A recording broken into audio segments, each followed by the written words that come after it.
Psychotic and iconic. What's up, guys? Welcome back to episode 129 of Psychotic and Iconic. Paul's here along with my co-host Nick Theories and Philly Phil. Thank you to everybody that's tuned in to the live stream tonight. If you haven't done so already, please go ahead and share it. Thank you to everybody that likes, follows, and subscribes to all of our platforms. I don't have on my fantastic fabric tonight, but Nick does. We have tank tops, long sleeves, hoodies, and t-shirts. Slide in our messages if you need one. If you're overweight, we can accommodate. If you're in shape, keep being great. Hey, Episode 129 is live, brother. I like that. That's a great intro. Hey, That got me going. yo, all shapes and sizes, we can do it. This is 129. Damn, man, 129. That's crazy. That just hit me. Like, holy shit.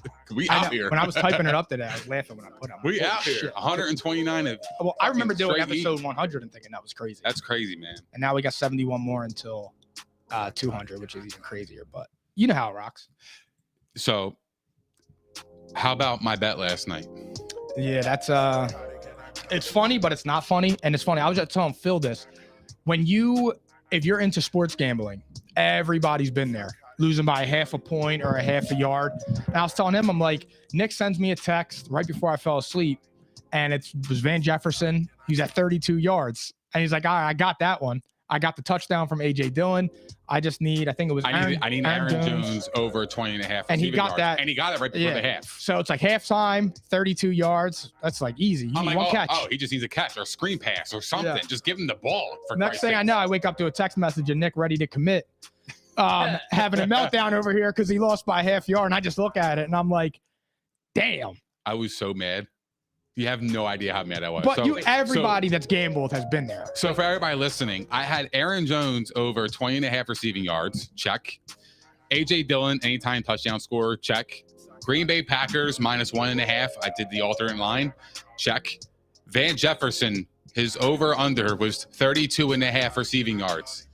I had 32 yards. I lost by a half a yard. That hurt, bro. Wait, how much money would you have won? That pierced my soul. That hurt. What'd you say, Phil? How much money would you have won? It was $160. I only put $15 on it.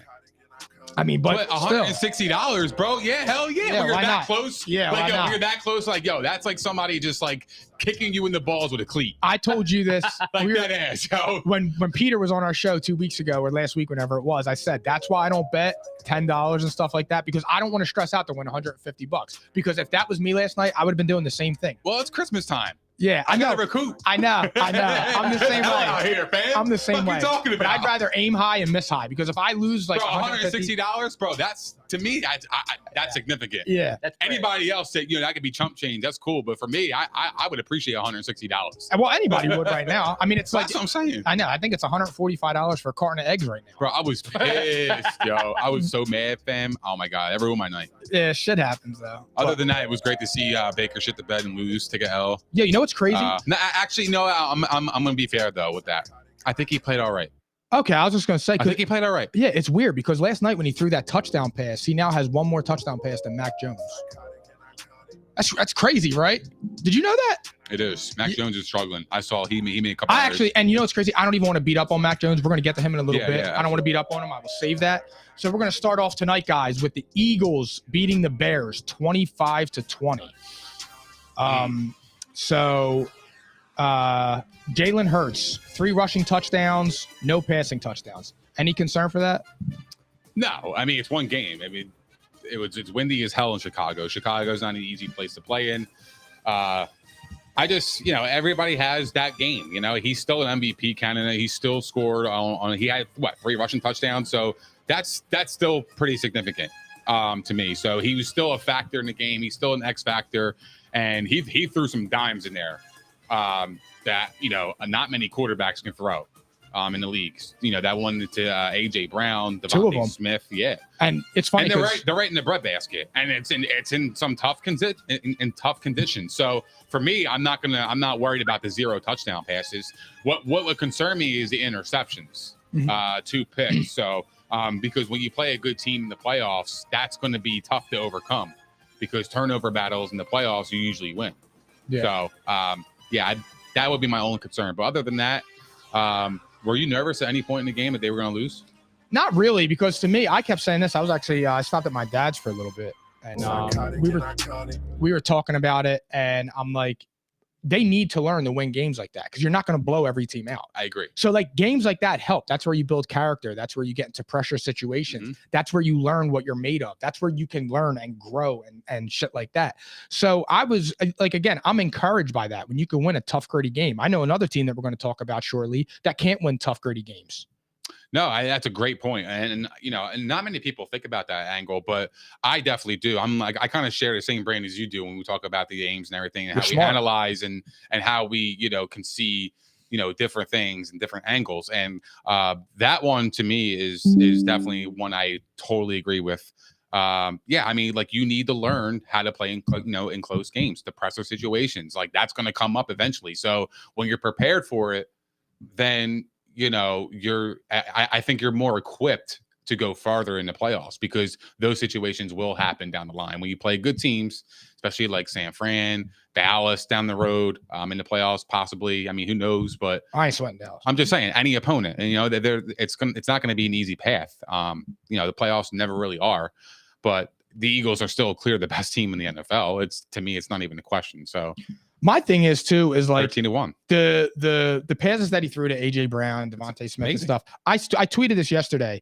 If Josh Allen would have thrown that touchdown, I mean, if Josh Allen would have thrown that pass in AJ Brown's breadbasket, it would have been all over every news media outlet for the rest of the week until Christmas Eve, because that's just what it is. For some odd reason, a love fest. There is a love fest. There is. It's absolutely. I don't know where you see that, dude. Chris Broussard today just said that Josh Allen should be in the MVP race. I disagree with that. The love fest. I love Josh Allen. I understand that. I'm very objective to him. I wouldn't go that far. What do you mean? I said he was playing the 28th best quarterback. He's not in the Pro Bowl. If he gets voted in the Pro Bowl, then it doesn't mean anything. He does not deserve a Pro Bowl now. Oh, all right, that's fine then. Okay. If he was the 28th best quarterback for 2 months during the season, how are you in the Pro Bowl? How are you one of the best quarterbacks? I totally agree. But this year, I'm talking about this year. I'm not saying in the future. I think Josh Allen is a top quarterback in his league. I think he's 2 right now. I'll give him number 2. It's not cap. It's absolute cap. Well, I have him at 2. That's fair, but that's okay. Josh Allen, I'm going to say this before. You could say Burrow's number 2. I'm not going to argue with that because you can make a compelling case. But what I'm saying is I think Josh Allen can prove a lot of doubters wrong if he can go far in the playoffs. I agree on that. And he can, but he has to do it. But right before we get back on topic, let me just say this. In 6 years. Oh, we were potting. If Josh Allen plays the way he's playing right now for the next 6 years, he will be a below average quarterback in 6 years. He cannot take those hits for the next 5 years of his career. He will be at year 9 or year 10. He's going to turn into Cam Newton quickly. You can't get hit like that. Yeah. Especially when you're that big, the impact is more. But it's a gift and a curse with those kind of quarterbacks. However, what do you want? Do you want a pocket passer then that can last you longer? Or do you want somebody that can make plays with their feet and still pass? You have to make plays with your feet, but you have to know when to get down. That's why I know. I totally agree. But sometimes it's kind of unavoidable.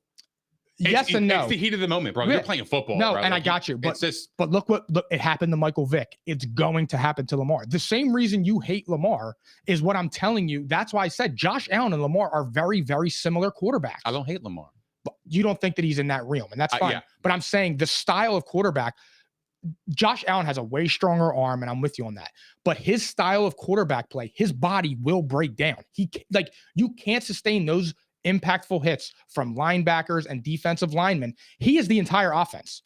The ball is give the ball to Josh Allen and let him run around and do crazy shit. And it's not going to hold up for 10 years. It's just simply not. And his body is going to break down. Well, that's why you take advantage of it now, because he can still be a pocket passer and still be successful.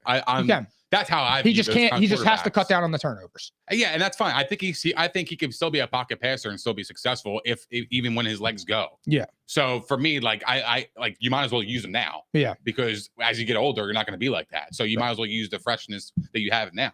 The youth. Yeah. So that's where I disagree. In a sense. All right. So now we're going to get back on topic.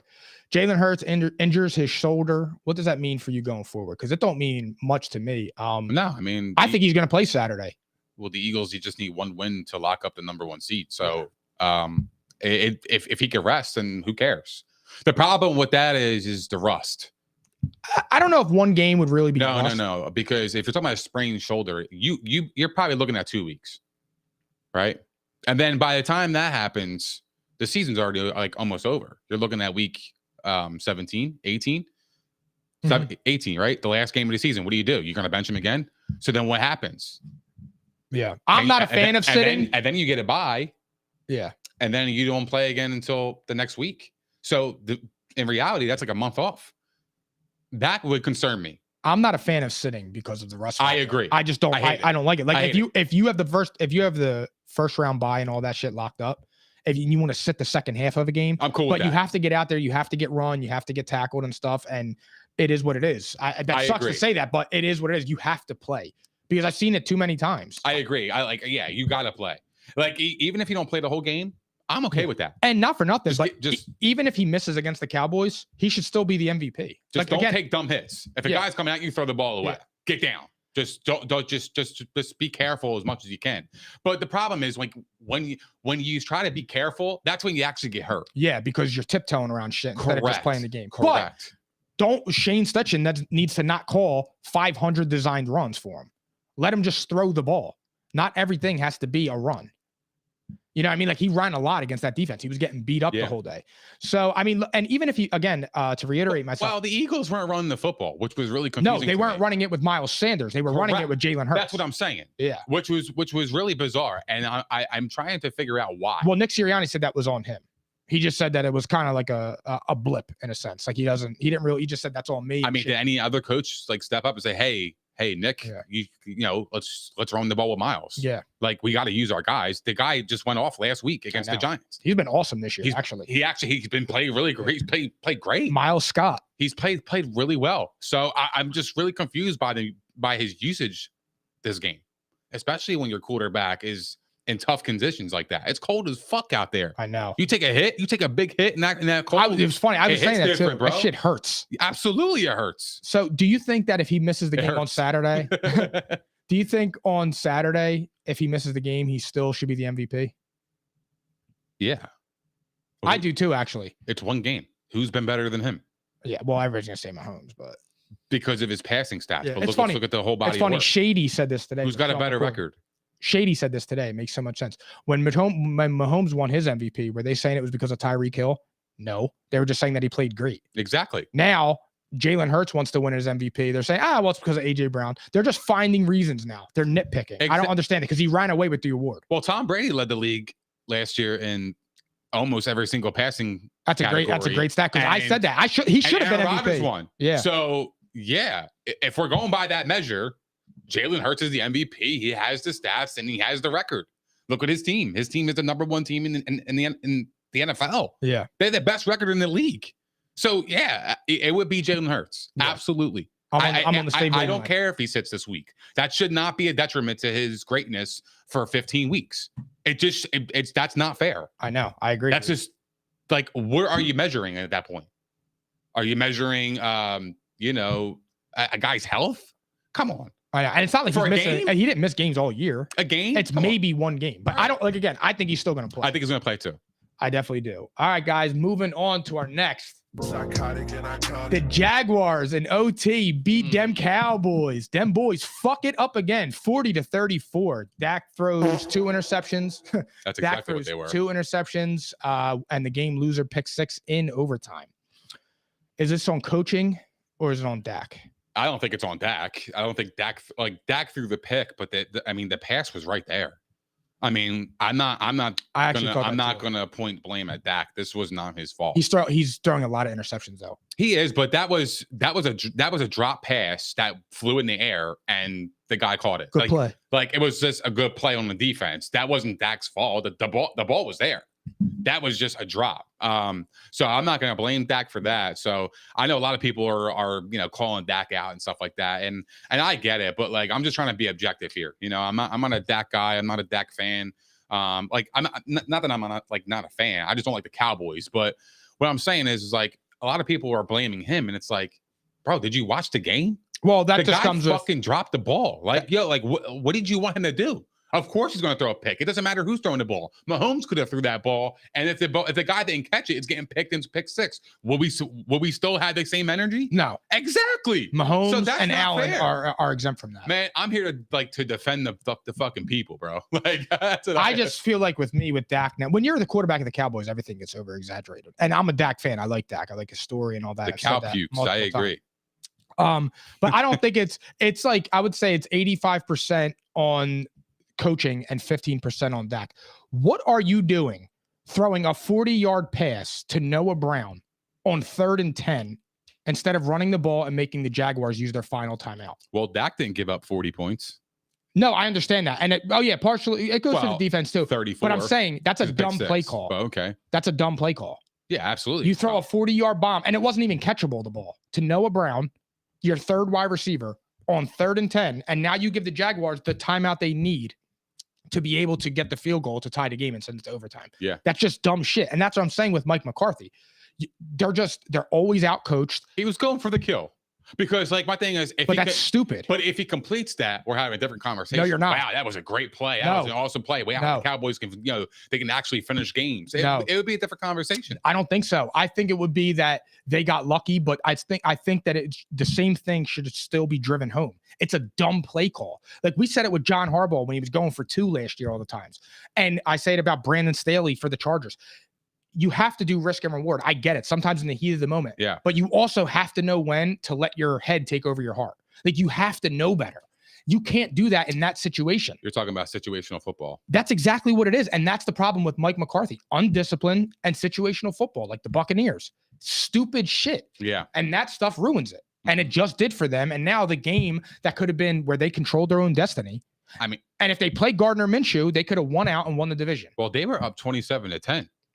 And they completely collapsed. And like I said, what happened? I also said this too with Micah Parsons. Everybody was saying for the first 3 games, "Oh, Lawrence Taylor, can you stop?" I'm gonna be real. I didn't watch this game until the end. This was a game that I was watching the Eagles game. It happened to be the same time slot, so I was kind of paying attention to that. And I saw 27-10. I'm like, oh fuck, the Cowboys are gonna win. I was kind of keeping score because I'm like. I felt like the Jags, I felt pretty good about the Jags. I like them at, plus 3.5.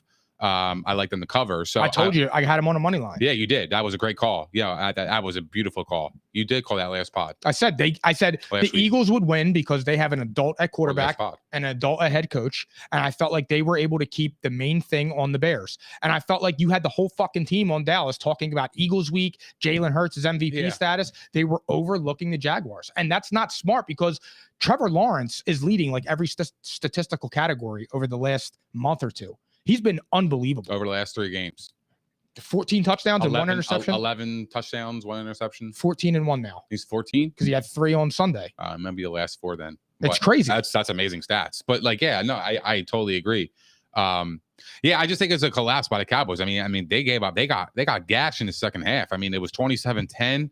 And then it just seemed to be downhill from there. It felt like the Cowboys started to feel the pressure when they started to come back a little bit and they started to crumble. Yeah. They were like, oh shit, like this, they probably took their foot off the started gas. Feeling themselves. Yeah, they started feeling themselves. Instead of going for the kill, they let this team get back into it. They got confidence. And then it was 27-17. I'm like, oh shit, the Jaguars scored. I'm like, oh shit. And then all of a sudden they scored again. I think it was another bomb by Zay Jones. Yeah. And he played awesome. He with was 3 cooking touchdowns. That cornerback. I mean, cooking his ass. I mean, 3 touchdowns. I mean, he was the real reason that, Jacksonville was in the game. Yeah. To be honest with you. He played outstanding. And nobody's seen that coming. I had that guy on my bench on my Dynasty League and I hurt. 48 points. So Dak and the Cowboys go down again. And that's really all there is to it. It took the juice out of Sunday. Yeah, I'm pissed about that, man. Me too. It was going to be a special matchup. Yeah, man. Like that would have been dope. Yeah, I agree. It really takes the whole thing out, man. I know. But all right, guys, we are moving on to our next topic. Oh, they play Saturday. Yeah. The Bills beat the Dolphins 32-29, and the Love Fest returns. Well, what's wrong with that? He played really well. He actually did. That's the first thing I wanted to talk about, his performance. He was fucking awesome. That was Josh amazing. Allen, bro. Yeah, amazing. It's Josh Allen, dude. 304 passing yards, 4 touchdowns, 119.2 quarterback rating. How many rushing yards do you have? Just out of curiosity. 800? I don't know. I had him on my fantasy team. Yeah. I don't even know. I had to buy. Yeah. Kick my feet up this week. That's the best. It's fire. I wouldn't know nothing about it. It was but, it was kind of fire. I'm not gonna lie. Hold on. I'll give you the stats. Yeah. He had 77 rushing yards. He had a 44-yard run. That's what it was. Yeah. I remember that. That was great. Josh Allen played excellent. He's awesome. That's what you need with Josh Allen, though. He's fucking awesome. You need him to not turn the ball over. He's awesome. Yeah. I love watching Josh Allen play football, dude. I can watch him forever, dude. Like, he's fucking awesome, dude. The love fest. It's not the love fest, bro. It's just like he's entertaining, dude.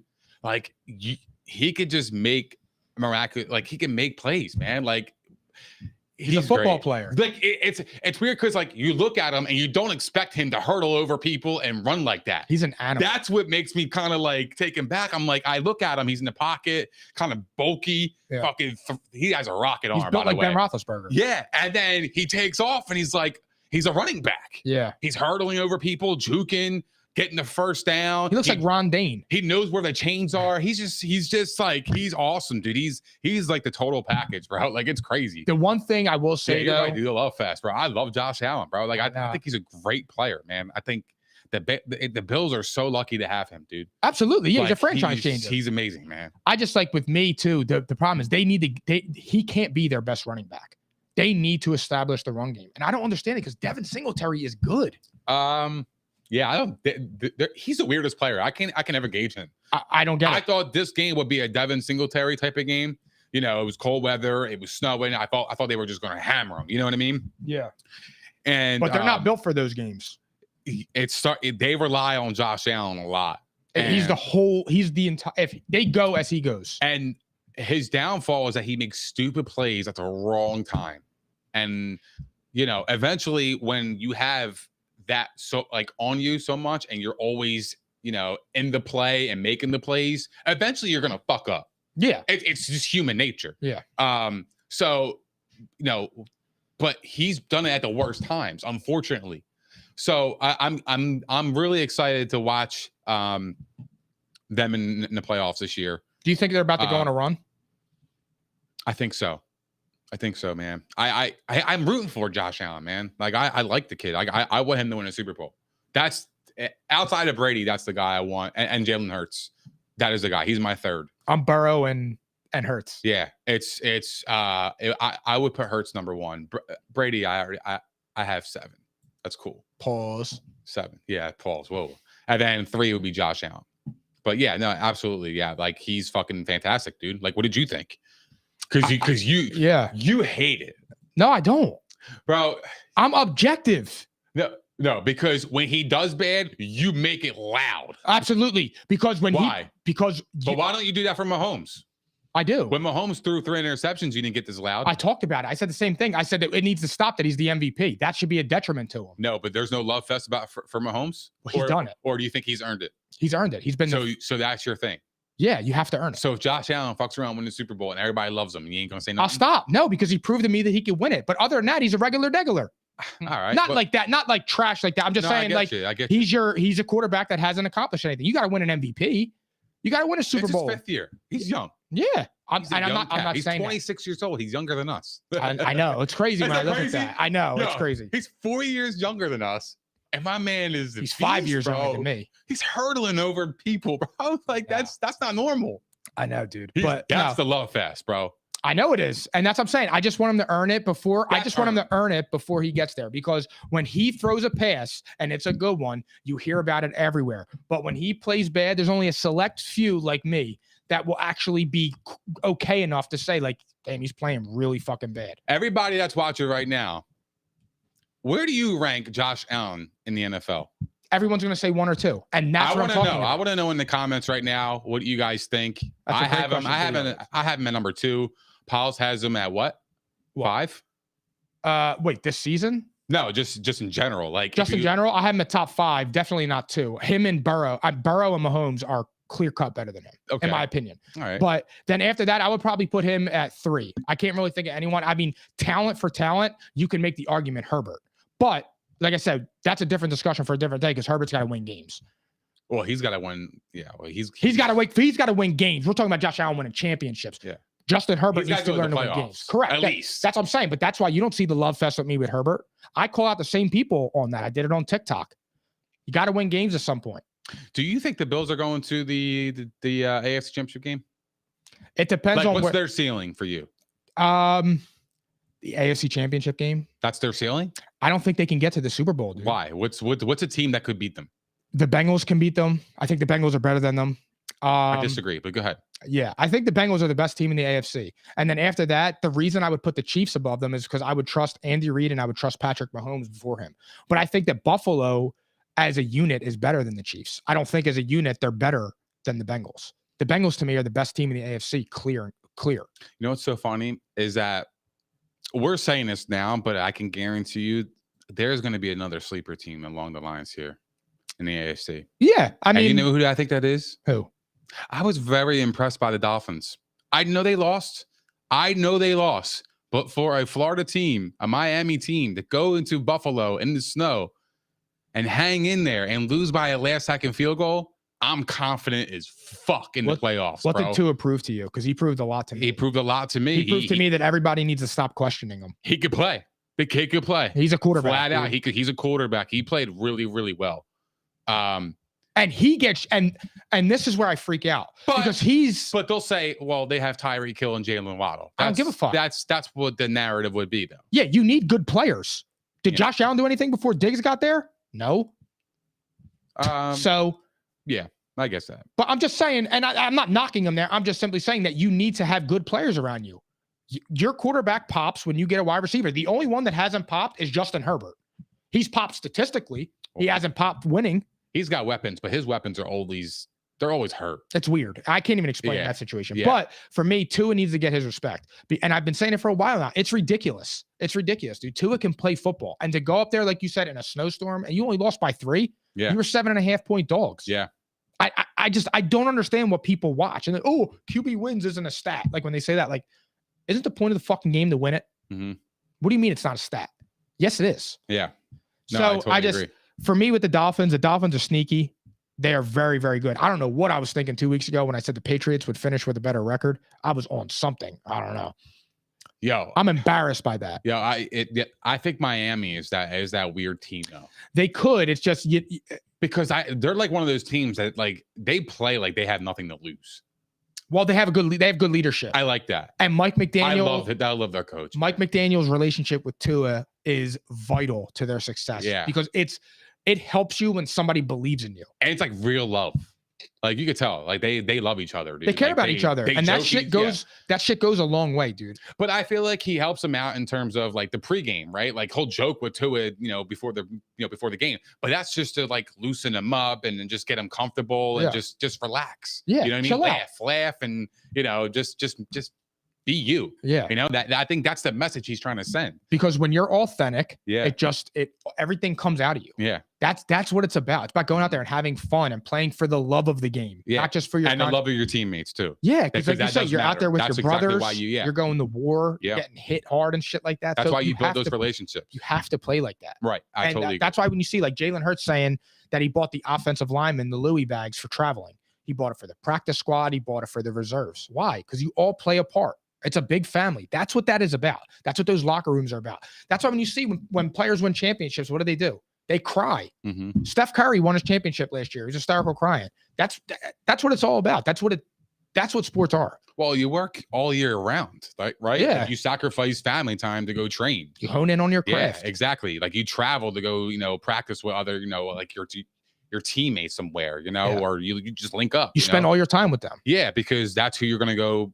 play the sport with. So, it's just, I think that team is really scary. I'm going to be honest. To me, I still think that's the team that can go in the Buffalo and beat them. I still think people are overlooking the Bengals a little bit. They're starting to get hot, but we'll get to them. We'll talk about that. Okay. But all right, guys, we're now moving on. The Vikings. My bad. The Vikings beat the Colts 39-36. Jeff Saturday blows a 33-point lead in the second half. Yeah. And a wild stat. The Colts have been outscored under Jeff Saturday in the fourth quarter, 83-9. I'm speechless. That's horrible. I could do that. Is Jeff Saturday? Is it over for him? Is it Black Monday for Jeff Saturday? All right. I have a different perspective than everybody else. I can't wait to hear this one. Go ahead. I got a different perspective than everybody else. Look, I know he blew the biggest lead in history of football. Okay. I totally get it. Okay. But look at the bright side for the Colts, right?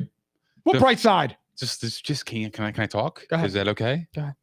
Is everything all right? Mm-hmm. Okay. You can hear me? Loud and clear. Are you paying attention? Baby. Yeah, I'm gonna pay attention. All right. Go ahead. I can't wait. What I'm saying is there's got to be a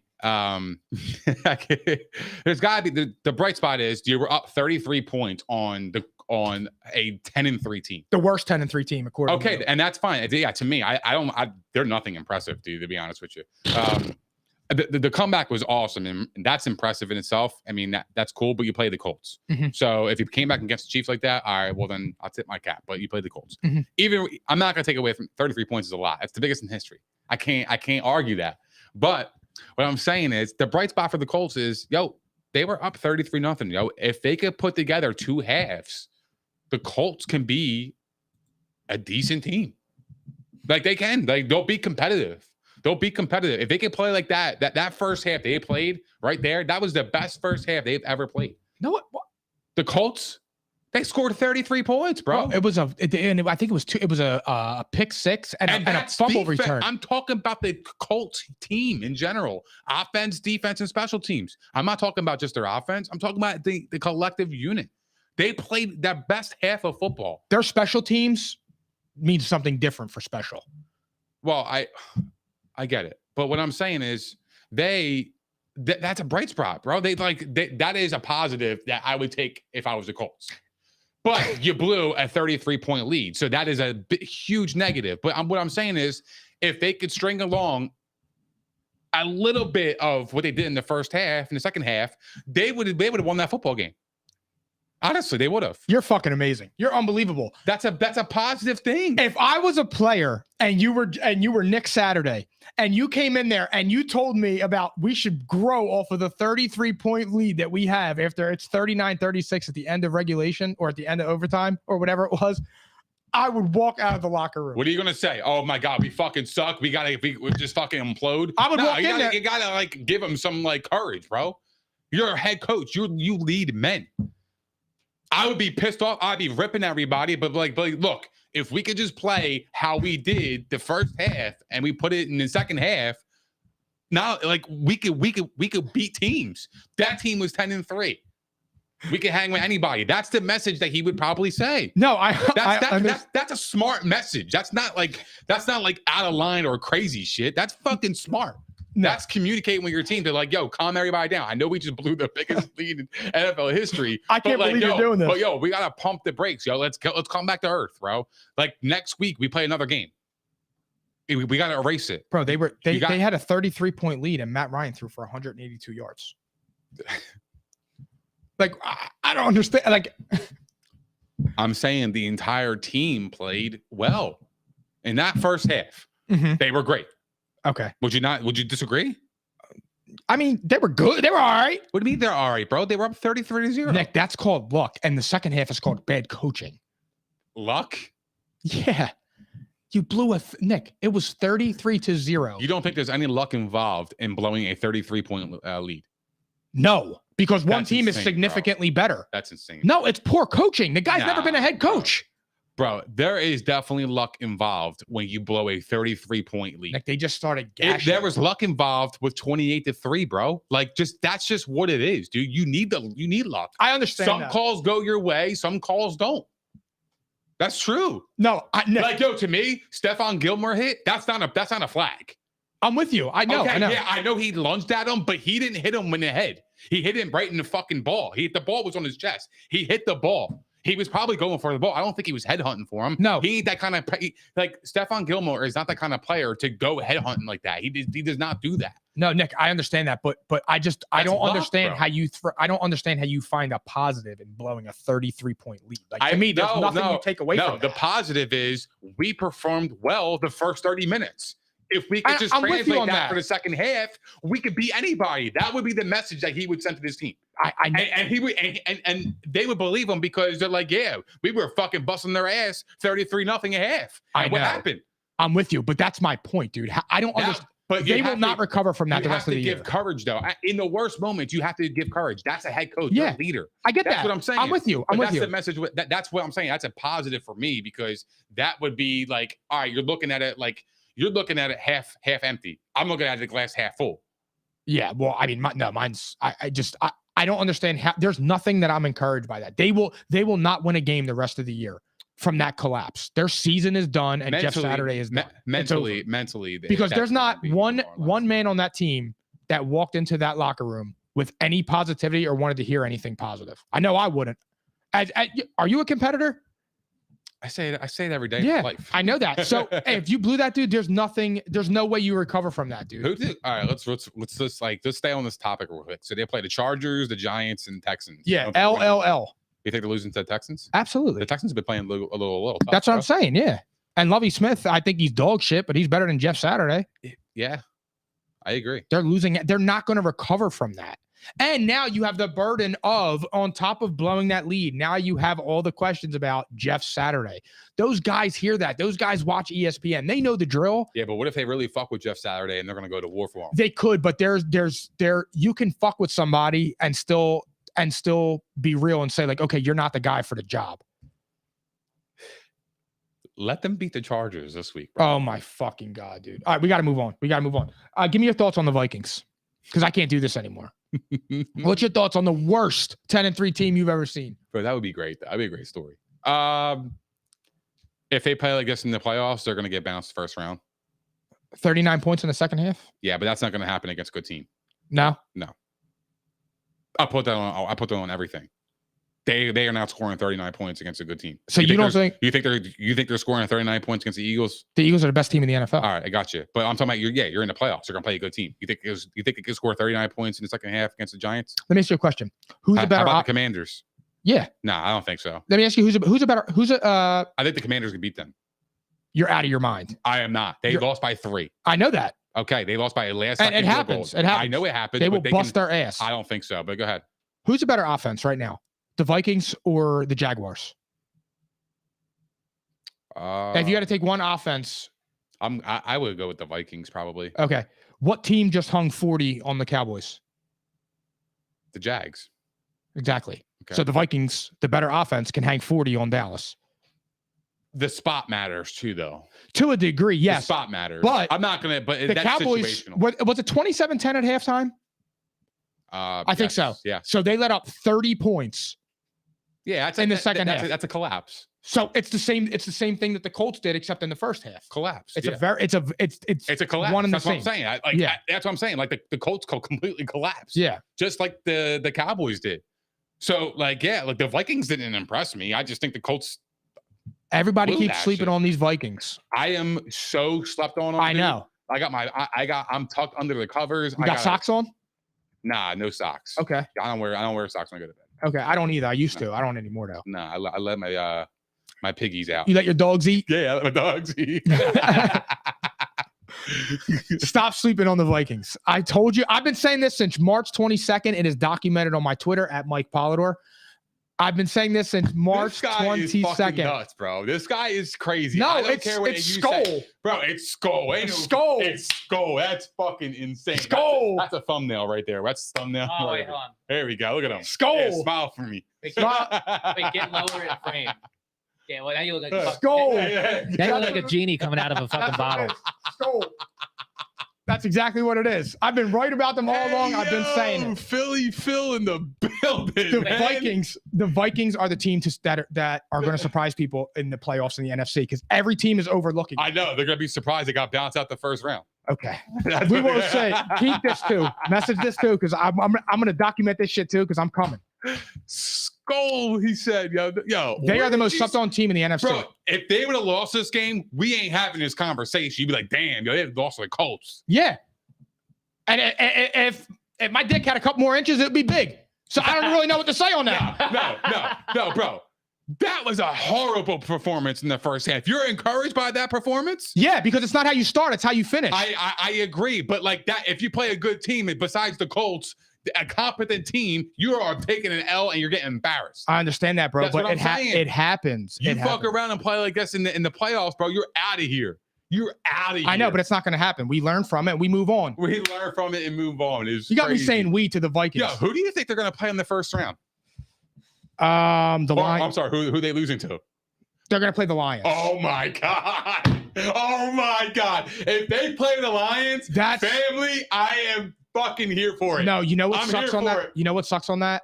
You want the Lions to win. I would root for the Lions. Yeah. And that would kill me because I really want the Lions and Dan Campbell to win so bad right now. They're like my second or third favorite team. I'm rooting for them like I root for the Eagles. I was cheering when I saw him scoring against the Jets. I love Dan That's Campbell, how bad bro. I want them to win. I actually will root against the Vikings and take the L and them getting bounced in their first round just to see Dan Campbell and the Lions succeed. And you know what's funny? I think the Lions could beat them because that game was played in a dome, and they're used to that, bro. That's their home. That's home turf, just like their home field. It's in a dome. They're used to that, and it would be the rubber match. They're so used to that. I mean, so are the Vikings. So for me, and it's division and clash, like division games. Anything can happen, bro. Like that's what I'm like. I'm here for that. That would be amazing. I hope so. Me too. That'd be great. All right, we are moving on, guys. Psychotic and iconic. Oh wait. Let's go back to the. I have a question real quick. Go ahead. I'm sorry to burst your bubble. Go ahead. If Kirk Cousins does not win a playoff game, what do they do with him? Do they have to move on? No. They run it back. He gets a lot of chances. He does. Okay. Deservedly so. He's a middle of the pack quarterback. He's good. All right. He's all right. All right. Fair. All right. Now, can I move on? Yeah, go ahead. Thank you. My bad. It's potted. I'm potted. Thank you, That's sir. what I'm doing. I'm asking a question related to the topic. Okay. I appreciate it. I'll get you. I was just a little late to it. My thought process wasn't there. Thank you for granting my wish. Yeah. Bengals beat the Buccaneers 34-23. Tom Brady 89-0 when leading by 17 or more points. 89-1. Yeah. His first 8-loss season in his 20 years. What's going on, Nicky? Nicky is fucking crazy, bro. You better talk to me like I'm a man. But yeah, bro. Nicky's crazy. They blew a 17-point lead, family. I know. Does it say more about the Bucs or more about the Bengals? Let me ask you that. The Bucs. I don't think the Bengals did anything else. I agree with you. That's why I'm asking, because I actually agree with you because I watched that full game. I had some money on it. And the Bucs were up 17-0, and I'm like, I got this. They played their best first half I've seen the entire season. I was like, yo, that team can win the Super Bowl. They look like a formidable offense. That was the team that can win the Super Bowl. Yep. Right there. That first half, like, yo, you were up 17-3 against the Bengals. Like, they're not a slouch team. And you played your best fucking half. That was the team that everybody was waiting for. That first half. And then collapse, bro. Again, between discipline, errors, like the fake punt with Gio Bernard, that was it. I knew from that moment it was over. Do we have any clarity on that? I mean, he just said that it was all on him, miscommunication. But yeah, I don't. But then when they asked him, was it a fake? He said no. Yeah, I have no idea. I just think he's covering for an already like messed up coaching staff, to be honest. I just believe there is no togetherness and cohesiveness between Tom Brady, Todd Bowles, Byron Leftwich. I can't think of the D coordinator's name. I know Todd Bowles, I think, calls the plays, but there's nothing there. They are not a unit. They're not together. They're not one. Like they're poorly coached. They're poor in clutch situations. Their situational football is terrible. They struggle to gain 3 yards outside of the first half. But like I said this a couple months ago, like, is it Tom Brady or is it Todd Bowles? Now, Tom Brady looked horrible in that third quarter. That was one of the worst quarters I've ever seen where he actually looked washed, throwing picks, fumbling and shit. But to me, it's all about coaching with this team. They're just not a good team. Yeah. Talk to me. Keep going. I can't believe it. It doesn't make any sense to me that a Tom Brady-led team is this fucking bad. So I need to hear from you because you're the Tom Brady guy. Again, the first half, we were because I know you have money on it. We were talking and we were texting about it. And what I said, wow, they are actually doing play action. They are letting Brady be Brady. Let him open up the field, do what he does. The motions were working.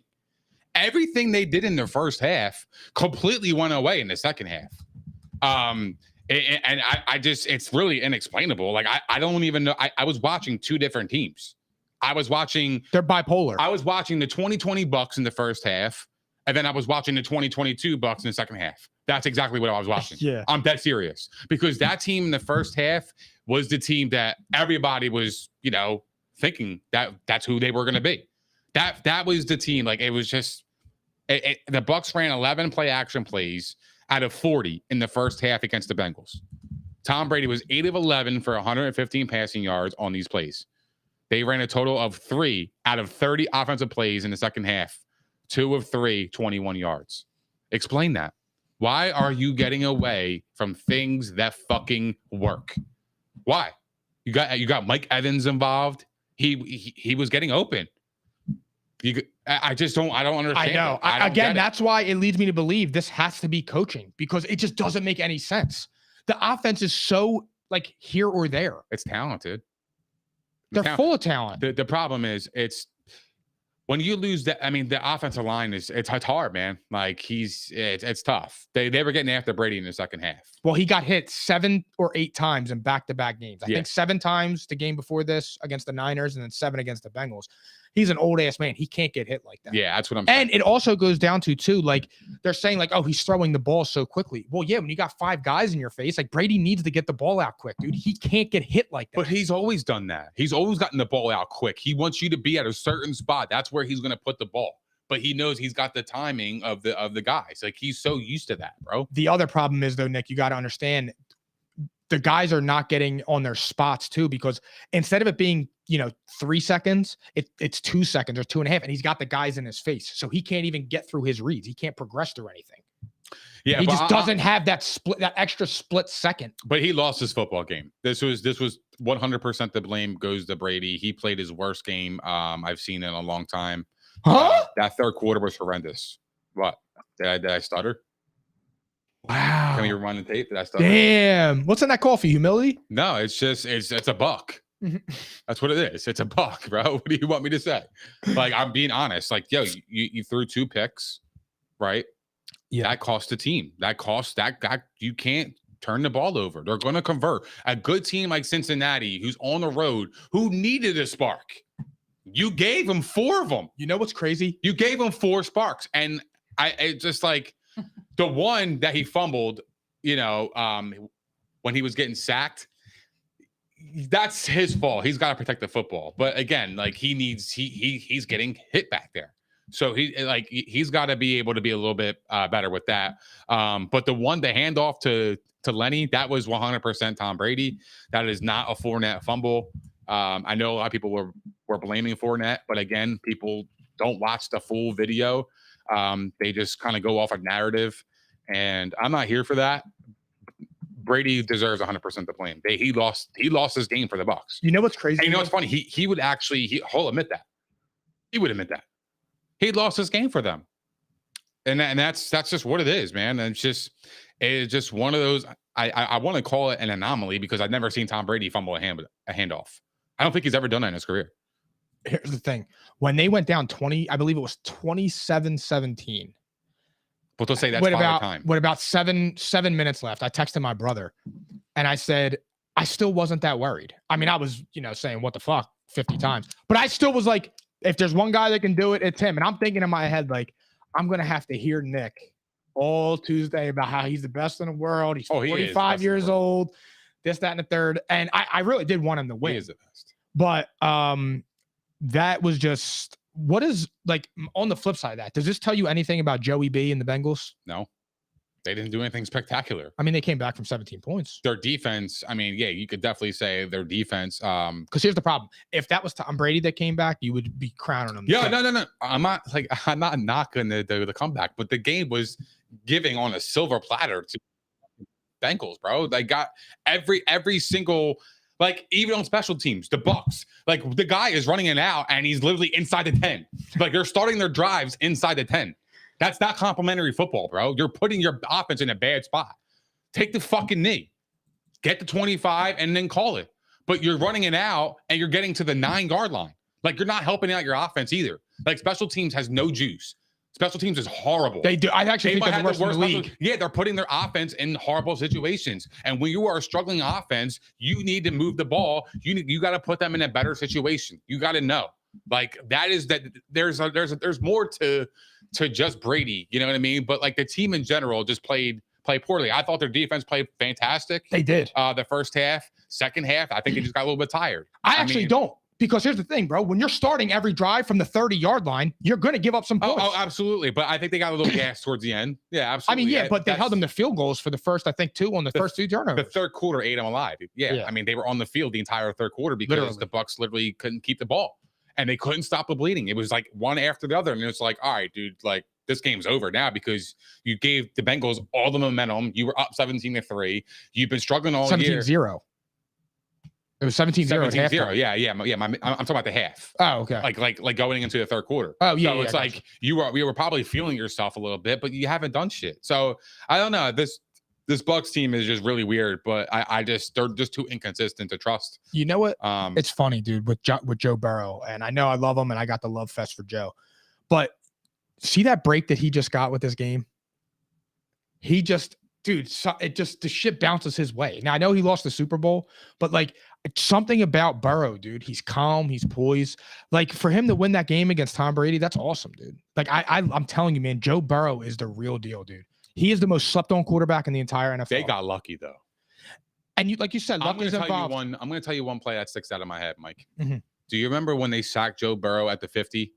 That was the game. By a minus 27. He lost 27 yards. And I said, that was up until that point, that was the worst game I've ever seen Joe Burrow play. He got pummeled. The Bucs would have got the ball back and it would have been over. At the 50-yard line. It would have been over. Yeah. Yep. And that's where, like, see, like those kind of plays are like, I feel like the Bucs are kind of shooting themselves in the foot. I get it. The holding, it had nothing to do with the play. It had zero to do with the play, bro. Like literally nothing. The guy was literally under duress. He didn't even see the guy. The guy was holding because he didn't know he was still in the pocket, obviously. The guy was scrambling for his life. And then Burrow goes, backwards for 27 yards on fourth down, by the way. It was horrible. Right? Fourth down, that changed the entire game. So those are the kind of plays that, win you a game and lose you a game. Because if they get that, the Bucs, we're having a different conversation about the Bucs. And it's momentum. It's a galvanizing moment. Mm-hmm. The group is there. You made a big play on that. Like that. And like I said, for Joe Burrow to even be in that situation, like even I was watching, I texted you about that. I said, this is one of the worst games I've ever seen Joe Burrow play. Like you cannot under any circumstance ever do that. You know what that reminded me of? One of them Carson Wentz plays where he tried to get out of something and he threw that pick or he got sacked for 50 yards. Yeah. You can't do that. Those aren't winning games. Totally agree. But he got bailed out by a call that super bailed out, bro. You can't make that call. You can't make that call because when the holding happened, Joe Burrow was running backwards. He was already running backwards. It didn't impact the play. Here it is. So on that drive, the Bucs were actually up 17-6. Yes. Right? It was 4th and 3. The Bengals were obviously kind of pressing. They had a good spot. It was 4th and 3, right? I believe. Yeah. He gets sacked, and they would have been at the Tampa Bay 47-yard line, right? Near the 50. It would be 17-6. The Bucs had the momentum now. They took back control of the game after a couple miscues, right? Yep. And then now that would have changed the entire complexion of the game. You go down and get 3. Okay. Bleeding. We stopped the bleeding. We have momentum on our side. Let's just play our brand of football. So now we're building confidence because now we're putting it all together. We're playing for 4 quarters now. Like it would start to click, right? Like, you know what I mean? Like you have the interception after 17-6. And then, that play just changed the whole game to the point where like it's questionable, bro, because it's like it had nothing to do with the play. Yeah. That's what's frustrating about it, I think. Phil's got it on the screen. Look at it. Look. Yeah, that's it. There you go. At the 50-yard line. At the 50-yard line, he gets sacked. And look, Devin White's going crazy. Everybody's going crazy. Everybody is going insane. That's what I'm talking about. Right here. It happened so quickly. It had nothing to do with the play. Joe Burrow was already running backwards. You lost 27 yards on a 4th and 3.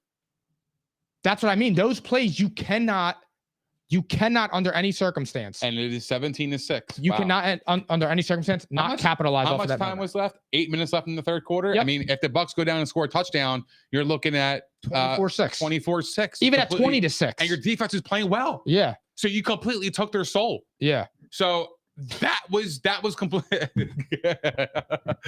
Yo, that was the play that defined that game. Yep. For me, that Absolutely. was the play. That was the play that defined the Bucs season. Yeah. What can go wrong will go wrong. And again, I can't believe I'm saying that about a Tom Brady led team. Yeah. But that's just the way it is. All right, enough on them, guys. We are moving on to our last topic before we get the facts or cat. Psychotic and iconic. The Raiders, Gary Vee just texted me. the Acco Raiders, the Acco Raiders beat the Patriots 30-24 in one of the most sloppy games of the year. Bum and bummier. The battle of the buttest. Yo, that ending was fire. I can't believe that's never happened before. Like, yo, that was cool as shit, bro. Call what it was. It was cool. Like, yo, you saw the Chandler Jones stiff arm Mac Jones into the fucking crust of the earth. Like, that's a dope play. What That's a happened? dope ass What play. happened here? Like, aside from awful quarterback play, I think Mac Jones had like 114 yards passing, which is just he doesn't have anybody. So, and again, I don't want to shit on Mac Jones because I'm actually getting to the point now I'm where done with that excuse, but go ahead. I'm defending the narrative on Mac a little bit. I get it. Last year, he performed well. under McDaniels, correct. He performed well. Yeah. And this year, you follow up with having Matt Patricia. He's a defensive coordinator and a failed head coach with the Lions. They made a mistake, Mike. They stink. No, they made a big mistake with that. I mean, you just hurt the kid's growth. Pause. Yeah. Like, for real. Like, he completely regressed from last year. I tried to tell you. He's thrown for 1,500 yards less. I mean, yeah, albeit he missed a couple games. Yeah. With the Bailey Zappi shit, but he's been horrible. I thought the kid has a lot of upside. I still do. I still believe in Mac Jones. I really do. I like the kid. I think Mac Jones can play. I think I he can really play. do. Like, I know I made jokes and said that he's mid because I always thought that he didn't have the ceiling of a Josh Allen or even a Trevor Lawrence or something like that. I never thought that he had that ceiling, but his floor to me isn't this low. And it's unfair because he has no weapons on the highest wide receiving payroll, I think, or a wide receiver and tight end payroll in the league. Correct. And they're all bums. Not that they're bums, but they're all mid-level guys. Like Nelson Aguilar is a great 3. He's a 1. He's not that. Right. Jacoby Myers, maybe a great 4. Nah, And he's a 2. I would say he's a 3. I would say he's a so. perfect slot. He can He's a play. slot. He's a Jacoby slot Myers guy. can He play a little bit. He's good. But I'm just saying, like, you're not giving him anything to work with. And then on top of not having weapons, you don't get him an offensive coordinator that knows what he's doing. Like, it's just setting him up to fail. Yeah, I think so. But I feel like Mac Jones is kind of matured. Like, I feel like he's way ahead. Like, I think he's just something about him that he's mature. Like, He's vocal. He dude. got up to that podium. He is vocal. That is true. I didn't see that dog in him. He does have that dog. He does. He's got that little grit to him. I think, every quarterback should have that, especially as a competitor. But what's really underrated about Mac is that, like, he took ownership of that too. Like, he was like, yeah, I should have made the tackle. Like, that's all me. Like, That's not on him, dude. no, but I know, but that's being a leader. That's him picking up for his teammates, knowing that they fucked up, but you could put it on me. I should have made that tackle so we wouldn't have this conversation. You know who that's who he is, and that's somebody I could ride with. Do you know who should learn from him and should watch that for the next week? Zach Wilson. Yeah, but Because that earns you respect in your locker room. I'm just saying, Mac, like you said, bro, you go out there and you took the blame for a bonehead play. you got to remember though, he came from the Saban program. He knows. He went from Bill Belichick Jr. Correct. That's absolutely correct. So he knows. He's into a more professional environment than Zach Wilson. That's why he's more mature. Yeah. And that's who you want as a leader in your team. And I think he could be that guy. I just think they gave him an unfair shake. I like Mac Jones, but the bottom line is he's missed a lot of throws too that regardless of who he has on the outside, you got to make. Regardless, I don't care. He missed a wide open Jonnu Smith in the end zone. I agree. That was he airmailed him. It was a fucking easy touchdown. Literally, Zach Wilson would have scored. But that also comes with, bro, it's hard to get in rhythm. Like when your offense has no buzz. But you're and a no professional, bro. You got to make that throw. I mean, Aaron Rodgers missed one last night. Absolutely, but they're going to make throws. They're humans. Yeah. It happens. Like, like this narrative of them being perfect is so crazy. Yeah, they're going to make mistakes. I get it, but like as a development, like as a developed player, like those are the easy ones. Though, like you could fuck up, but you got to hit those easy ones. Like we could have threw a touchdown pass if he was wide open. Well, I'm him. Well, speak on it, King. Speak on it, King. Yeah, so you know how that goes. Yeah, no, I know, but like I want to see him kind of progress. But again, it's just not his fault. But I'm worried about his future in New England. I'm gonna be real. Me too. It's gonna be interesting. Now, real fast before we move on to Facts or Cap, do you think that's the craziest ending to a game you've ever seen? When I watched that, and I was trying to think of another one, I didn't watch the Bills and the Oilers, so I can't relate. The 28-3 was wild, but that's in totality. Like to end a game with zeros on the clock. Yeah, that's different. That, like, I know it wasn't a big game. It's just simply the way it went down. Was there ever a kickoff return? The one at Auburn years back. That was crazy too, actually. Remember that, the Auburn game? I think it was a bowl game. That was pretty crazy. The Deshaun Jackson one against the Giants. Yeah. But like a 30 or 40-yard run gets pitched to Jacoby Myers, who throws the ball back to Mac Jones, who gets intercepted by Chandler Jones. Yeah. And scores on a 40-yard run and plants Mac Jones into the ground. But that's why I like Mac, man. Like, he was like, I should have made that tackle, bro. Like, that's fucking awesome, dude. Like, I want to play for him, bro.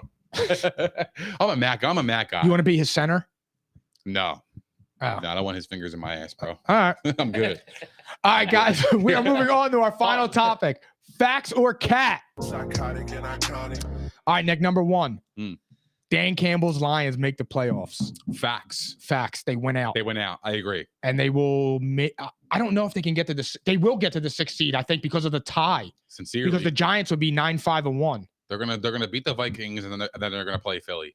And then that's going to be a big buzz game because they wouldn't play the Vikings. Wow. They would play the Niners, I believe. Who? No, if they're the 6th seed? Yeah, the Niners are going to be the 3 seed. Don't leapfrog the Giants. The Giants would be 9-5 or 10-5. I'm talking about the divisional round. Oh, okay. I got you. Damn, that's crazy. All right. Yeah, they are a playoff team. We both agree. Matt Ryan is a Hall of Famer. Cat. You got to wear them 2 L's, bro. You're part of the MVP, but so what? You're the 2 biggest L's in comeback history. You got to wear that, bro. And I've been saying it for years, dude. This guy gets pass after pass for routinely coming up short in big games. It is some shit. Well, he's never been regarded as the best quarterback in the league either. Rightfully so. I mean, top 3 either. I can argue. No, he had his MVP year. He was great. Oh, that's 1 year. He had Kyle Shanahan. That's 1 year. Out of the whole book, you only have 1 chapter. Yeah, I can't rock with Hall of Fame. Yeah, no, I don't think he's a Hall of Famer either. Russ is more to blame than Nathaniel Hackett. Sure looks like it. I'm gonna say Cat. Finally, we disagree. I'm saying facts. Why? Brett Ripien was 21 of 26 for like $180, a touchdown. I think he had a pick too. He scored 24 points. That was the most points they scored all year, except they scored 28 against the Chiefs and Russ was out. Okay. I said this a few months ago. Russell Wilson walked off of a cliff so steep that nobody can believe it. Nathaniel Hackett had some issues with time management, clock management, and things like that. The biggest issue in Denver is Russell Wilson. I agree with you, but also Hackett didn't help Russ either. He was pretty bad at coaching as well. No, I know that, but I think it's more on Russell Wilson because I just saw Brett Ripien perform. Well, decent. I know, but if Hackett, if Ripien was starting earlier and Hackett was still making those boneheaded coaching miscues, they would have still lost, in my opinion. I guess, but I mean, still with the bottom ranked offense and things, I just think it's more on Russ. Okay, I think it's more Russ, and I think that over the next year or two, you will see that. Oh no, I think everybody's already seeing it. It's done. It's over for him. I know. Right. He's washed. If the Chargers make the playoffs, they will be the most dangerous team in the AFC. Cat. Wow. I got facts on that. How come? I got the Dolphins. They're the most dangerous team. I team with Tyreek Hill, who's been there, done that. Jalen Waddle on the outside. Like, they're dynamic players. Tua is playing outstanding football. I like their team. Like, I think they're a team. Like, they hung in there in Buffalo. That gives me a lot of confidence for them to really take on a Buffalo team and that cold and those elements. That was what impressed me. So I think they're the most dangerous team. I'm saying facts. I think the Chargers are scary as hell if they could just get it together. If they make the playoffs, dude, nobody's going to want to play them because they have firepower everywhere. I agree. I mean, and you're talking on offense, you got Herbert, Eckler, Williams, Keenan, Gerald Everett has come into himself. So the Chargers, man, if they make the playoffs, if you're Buffalo at a second seed or you're the Chiefs at a second seed, you want nothing to do with that game. I agree, but have they ever played in the snow? What if they got to play in the snow? I mean, look, that's fair, but it's LA. That's where I'm so at. yeah, I'm with you on that. That's where I'm at. But that's why I made my decision on the Dolphins. I got you. Because Yeah, now they have experience. I agree, but that's a very good point. I didn't think of it in that matter, but I just think that it's in terms of just loads and loads of talent. They're a team that can be very sneaky in a 6 or 7 seed. All right, the Jags will win the AFC South. This was my other team that was another dangerous team. They are nothing to lose, bro. And Dougie P's got balls, and he can coach. Yeah, he don't give a shit, yo. He'll go for it. Like, we know that he makes So it's a gift and the curse. But for the Jags team, it fits perfectly because nobody's expecting them to win. So they were my second team. But I'm gonna say facts. I am saying it too. I said this a few weeks ago. The rest of their schedule, they play the Jets on Thursday. They're going to bust their ass. Then they play the Raiders. They're going to bust their ass because they're better coached. And then they finish out against Tennessee. I don't know. Real fast, let me look at the. You think they're going to bust the Jets' ass? Yeah. That's going to be a close game. What? The Jets are home. Yeah, they're gonna trash them. They can't score with them. They have Zach Wilson. The Titans play the Texans this week. That's a dub. Then they play the Cowboys. That game could be meaningful for the Cowboys. Then they play the Jaguars. Okay. So that it could come down to the division on January 8th. That'd be great. Yeah. And I think the Jaguars are going to do it because I think the Jags are better than the Titans. The Titans need a quarterback. They got more talent, I think. They need a quarterback. They got fresh talent. Yep. I think that's what it is. Like the Tannehill's, he got hurt. And then I said that my thought not polished. I said earlier in the year that Doug Peterson was the best head coach in that division. I still believe that. But Mike Vrabel is excellent. I love Vrabel. And I always will believe in Vrabel because I believe that he can get it done because he can out coach people. I don't think it was his fault that A.J. Brown left. Absolutely not. I think he's mad at the front office for that. Shit. Absolutely. Yeah. Absolutely. I agree. All right. And then the last one before we take off. The Bills are a top 5 team in the NFL. Facts. I'll say facts. But what? It's close. What, name your 5. I would say the Eagles are definitively better. Name your 5 is crazy, man. The Eagles are better. I was like, whoa. Eagles are better. The Chiefs are better. The Bengals are better. I think I can't say that. I don't know. I would say they're a top 5 team, actually. I'll say facts. I will say facts. Okay, I'll say Eagles, Chiefs, and then I think it's maybe the Bengals. And then I'll put the Bills there 4. Yeah, I would say I would have the Bills definitely at 4 or 5. That's a good ass fucking I would say the end. Let's talk about that real quick. What do you think? Who is your Here's the thing. 5? I would say the 49ers if Jimmy G was there. Okay. But I can't go Brock Purdy. However, you could make the argument about the Vikings, but who would you take, Niners or the Vikings? Who do you trust more? Like team-wise to go farther in the playoffs. Who do you think has the more potential to go to the Super Bowl between the two teams? The Vikings. I'm going to say the Niners because I like their defense better. Yeah, so here's the thing. It's difficult, and I know what you're saying there. It's just for me, like, I can't get over Brock Purdy. It's the playoff football. And he has to get into that environment. It will be different. I agree. So, I don't know. And Shanahan has a very spotty record without Jimmy G. True. So, and he's also the author of blowing big games. So you're not believing the Purdy madness. No, I'm not in on that. Not until Jalen Hurts starts getting his respect. Because it took all of 2 games for the media to fall in love with Brock Purdy, but we still question Jalen Hurts. No, I think you're wrong on that assessment. I think you're looking at it differently, bro. I think you're looking at it wrong. I think you got to understand the storyline. Like, he's a Mr. Irrelevant. Nobody really is in the league at Mr. Irrelevant or makes an impact like he has to the team. And now that he's like taken over like a Super Bowl contending team and he's playing his part and keeping the engine going, I think that's the story. But let me ask you a question. It's a great story, bro. I appreciate those kind of So stories. last year when Jalen Hurts went 9-8 with a rookie head coach, a second-round pick, came in behind Carson Wentz, took over a franchise in turmoil that was looking down, looking bad. Half the locker room was split. They love Nick Foles. They love Carson Wentz. Jalen Hurts is a better leader. Amidst all that bullshit in that locker room, Jalen Hurts leads the team to the playoffs and follows it up with a 13-1 season, MVP favorite, 22 touchdowns, 3 interceptions, 13 rushing touchdowns. And that's not a good story, because I think that story is more impressive than Mr. Irrelevant winning a game and a half. No, I don't disagree with you. I think people are. I mean, look, bro, he can't be overlooked if he's the MVP favorite. You just have people saying, is it him or the system? Who? Jalen Hurts. I mean, not for I nothing. don't believe that. The line That's opened. not my thought. No, I know that. Somebody else. But I'm saying that you had the line when the line opened up against the Cowboys were -1.5. Jalen Hurts isn't playing. The line was at 6 or 7. So obviously it's not just a system, because the lines didn't shift when the 49ers went to Brock Purdy. The Niners stayed the same because of the overall team. But when you lost your main ingredient for the Eagles, the line swung 6 points. There's something to be said in that. I'm not disagreeing with you, but what I'm saying is that I think he gets the credit. I don't think people are. I mean, look, if you're the MVP favorite, you're doing something, bro. Like, otherwise, Mahomes would be the favorite. Well, then you have a case. And I'm like, all right. I'm looking at it, I'm like, all right. Well, that's crazy. How? Like, No, Jalen Hurts is the best player this year. Like, I it's not arguable for me. Yeah. No, I know, dude. I'm with you. Besides Mahomes. Yeah. That's you can make a case, but it depends on what you favor more. Do you favor that, a passing quarterback, or do you prefer a dual threat? Yeah, I agree. It's pick your poison. I'm with you. Thank you, guys. That concludes episode 129. Thank you to everybody that shared, commented, and was in there with us. I hope you guys had as much fun as we did. Off to Nick P.